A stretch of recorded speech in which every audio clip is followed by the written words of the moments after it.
The Last Gift Under the Christmas Tree. A Christmas family story about truth, courage, and quiet strength. They say Christmas brings families together. But sometimes, it also brings out the truth people have been hiding for years. That Christmas night, in Savannah, Georgia, I walked into my mother's house believing it would be another polite, predictable family gathering. Warm lights. Wrapped presents. Forced smiles.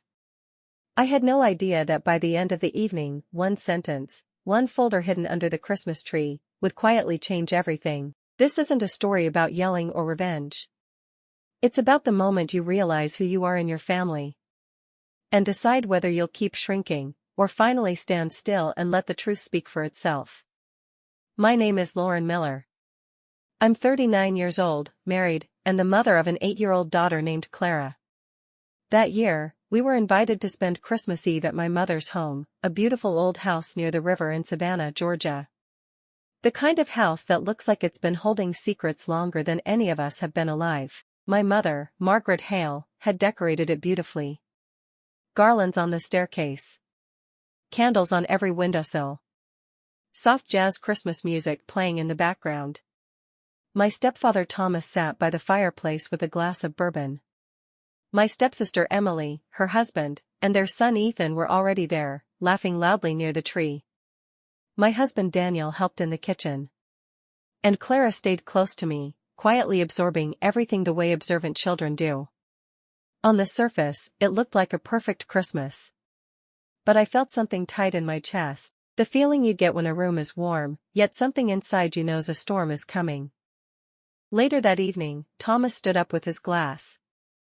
I just want to say, he began, this year showed me who truly shows up for family, and who prefers to stay distant.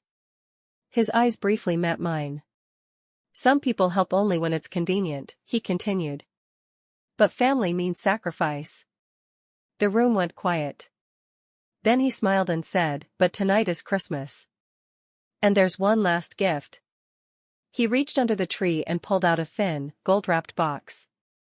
This one, he said, handing it to me, is for everyone. Inside the box was a folder. Documents. Property records. I didn't understand at first, until my mother spoke. Lauren, she said softly, I plan to tell you later. The house, the very house we were sitting in, was legally mine. It had been for 3 years. She had transferred it quietly after a serious health scare, afraid that if something happened to her, Thomas would sell everything to cover debts none of us fully knew about. And I had kept silent, at her request. Thomas's face drained of color. What is this? He snapped. It's my decision, my mother replied calmly.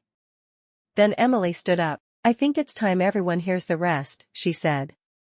She admitted that Thomas had been planning to sell the house after Christmas. That he had debts. That the pressure, the comments, the favoritism, all of it was meant to control the narrative.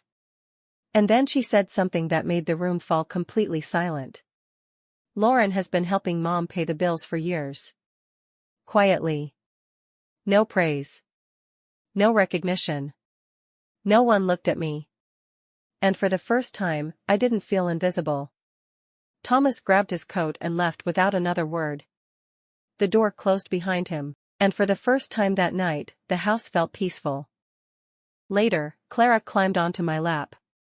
So, you saved Grandma's house? She asked. I shook my head gently. No, I said. I protected our family. That night, we stayed up late drinking cocoa, laughing softly, and telling stories that didn't need pretending anymore. No shouting. No drama. Just honesty. The next morning, Clara found one last thing under the tree. A small note. It read, family isn't about who gets more. It's about who stays steady when things fall apart. She folded it carefully and put it in her pocket. I used to believe strength meant staying quiet. Now I know better. Real strength doesn't shout. It doesn't compete. It simply stands still, long enough for the truth to reveal itself. And sometimes, the most powerful gift you can give your child is showing them what self-respect looks like.